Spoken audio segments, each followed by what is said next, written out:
سبيل الدموع سبيل مريح تنهدى يا صاحي كي تستريح.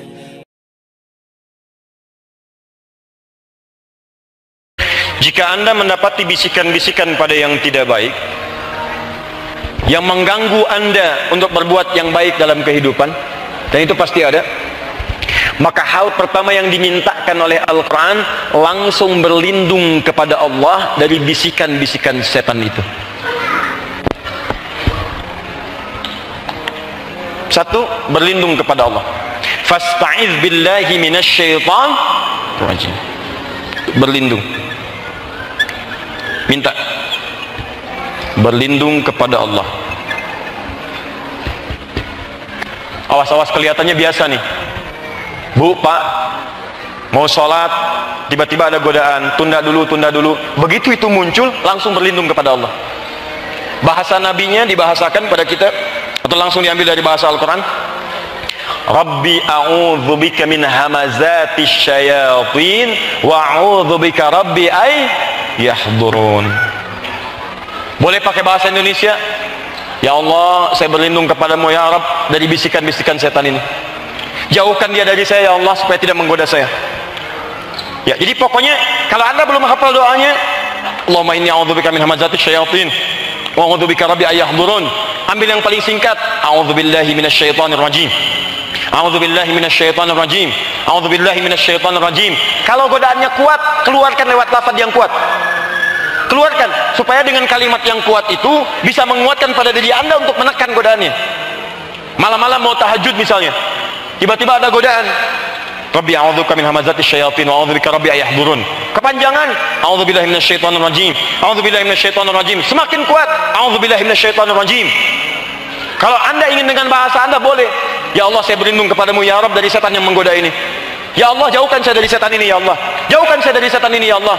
Setan, pergi kamu. Saya tidak akan taati kamu. Boleh dengan bahasa kita. Paham? Poinnya adalah segera berlindung kepada Allah Subhanahu wa taala. Suami di kantor saat digoda untuk mengerjakan proyek yang tidak baik, ya Allah jauhkan saya dari setan ya Allah. A'udzubillahi minasyaitonir rajim.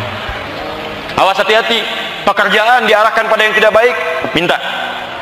Di rumah tangga ada godaan-godaan, pikiran yang tidak baik, begitu suami belum pulang, telat 30 menit, pikiran buruk, ibu berlindung. Ya Allah, saya berlindung kepadamu dari pengaruh buruk yang diberikan setan pada saat ini. Paham sampai sini? Mbak, ini yang disimbolkan oleh kejadian saat Jamarat itu. Karena yang pertama digoda pada diri sendiri. Nabi Ibrahim akan menunaikan tugas dari Allah Subhanahu wa taala untuk menyembelih putranya Ismail. Tiba-tiba datang setan membisikkan keraguan pada dirinya. Maka apa yang dilakukan oleh beliau? Maka disimbolkan dengan lontaran. Beliau lontar jumrah itu. Ketika dilontar yang pertama kali, kenapa menggunakan Aqabah? Aqabah itu pada mulanya adalah sesuatu yang sangat besar yang memengaruhi.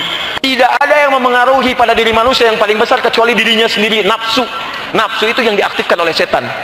Di antum ketika datang setan menggoda ini, langsung minta perlindungan kepada Allah. Kenapa minta kepada Allah? Karena tidak ada yang lebih tinggi kekuatannya daripada setan kecuali penciptanya sendiri, yaitu Allah Subhanahu wa taala. Saya tanya pada antum nggak bisa berlindung, minta perlindungan pada polisi, melayani sepanjang hati, ya tapi nggak bisa berhadapan dengan setan, tuh nggak akan bisa. Polisi itu manusia, masih bisa tidur. Setan itu bahkan datang dalam tidur. Anda yang bermimpi buruk sedang dimasuki oleh setan. Setan datang dalam tidur, Anda bayangkan. Maka Anda mesti berlindung kepada, jangankan tidur, ngantuk pun tidak. Allah yang memiliki sifat itu. Dia jangankan tidur, ngantuk pun tidak. Bahkan diturunkan ayat untuk menegaskannya. Ya, Quran surah kedua ayat 255. Allahu la ilaha illa huwal hayyul la ta'khudhuhu sinatu wa la naum. Apa artinya sinah? Di terjemahan disebutkan ngantuk, bukan sekedar ngantuk. Karena ngantuk itu punya dua makna dalam bahasa Arab, punya dua istilah. Satu nu'as, kedua sinah. Kalau nuas, ngantuk yang tiba-tiba ngantuk, tiba-tiba tidak, tiba-tiba ngantuk, tiba-tiba tidak. Manusia nuas karena kadang-kadang ngantuk, kadang-kadang tidak. Pengajian ngantuk, keluar dari pengajian tidak, gitu kan? Malam ngantuk, siang tidak, kerja ngantuk, dapat gaji tidak. Itu biasa. Pengajian ceramah ngantuk, dapat snack tidak, gitu ya. Itu biasa. Tapi Allah tidak pernah ngantuk sepanjang aktivitas, disebut dengan sinatun. Sinatun, sifat yang tidak mungkin muncul ngantuk di dalamnya. Paham di sini? Maka ketika Anda digoda oleh setan, berlindung kepada Allah, bacakan ayatnya. Makanya ayat ini disebut dengan ayat apa namanya? Kursi. Ya, kalau tidak mempan dengan ayatnya, lempar dengan kursinya sekalian. Satu. Dua. Awas. Ini kelihatan sederhana tapi penting. Siapa tadi musuh yang pertama menggoda kita? Setan. Maka tutup celah-celah setan itu untuk menggoda. Tutup. Bikin hijab. Hijab. Ada satu amalan yang saat Anda kerjakan amalan ini, dia bisa membuat sekat antara Anda dengan setan. Ini rahasia. Saya bagi antara kita saja pagi ini.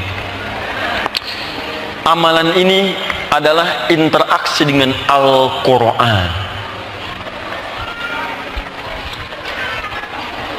فَإِذَا قَرَأْتَ الْقُرْآنَ جَعَلْنَا بَيْنَكَ وَبَيْنَ الَّذِينَ لَا يُؤْمِنُونَ بِالْآخِرَةِ حِجَابًا مَسْطُورًا.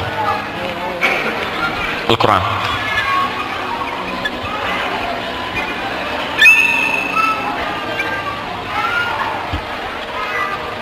Setan tidak suka dengan orang yang baca Quran. Setan tidak suka dengan orang-orang yang ahli Quran.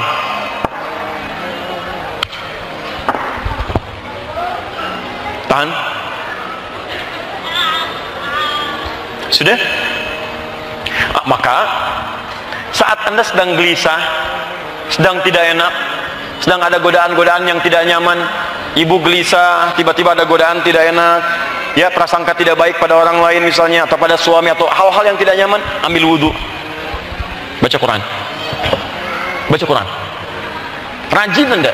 Begitu Anda rajin, apalagi ahli Quran.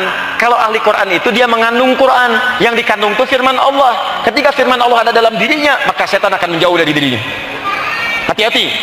Ingat, makanya penghafal Quran dulu itu tidak disebut dengan hafid. Penghafal Quran bukan hafid dulu istilahnya. Penghafal Quran dulu istilahnya disebut dengan hamilul Quran. Hafid asalnya yang hafal hadis 100.000 hadis dengan sanadnya disebut hafid. Quran disebut hamil, hamilul Quran. Hamil yang mengandung, ibu hamil, ibu mengandung. Orang yang mengandung akan menjaga kandungannya dari segala hal yang bisa menghambat kandungan. Makanannya akan dijaga, perbuatan yang buruk akan dijaga, yang melukai akan dijaga. Anda mengandung manusia aja Anda jaga, maka ketika Anda mengandung firman Allah, Allah yang berfirman yang akan menjaganya. Makanya orang-orang yang hafal Quran, kalau dia benar hafalannya, benar cara menghafalnya, maka otomatis Quran itu akan membimbing ia selalu dalam ada kebaikan, selalu dalam kebaikan. Buka Quran surah ke-35 ayat 32, paling kiri agak sedikit ke atas. Ada 3 jenis ahli Quran. Wa minhum zalimun li nafsi, yang thumma awrasnal kitaba alladzina astafaina min ibadina faminhum zalimun li nafsi. Ada penghafal Quran zalim pada dirinya. Ada. 2, wa minhum muqtasid, ada paket hemat, belum bisa ngajak pada kebaikan. Tapi yang berhasil, tolong ya, saya dengar tadi di Soreang sudah banyak pesantren tahfidz, banyak rumah Quran, banyak penghafal Quran. Ukuran benar tidaknya menghafal Qurannya, ukurannya sabiqum bil khairati biiznillah. Orang kalau hafalan Qurannya benar, maka otomatis Quran itu akan merambat pada tubuhnya, membimbing dia untuk mengerjakan banyak kebaikan. Setan punya hijab kita dengannya, tutup, gak bisa tembus.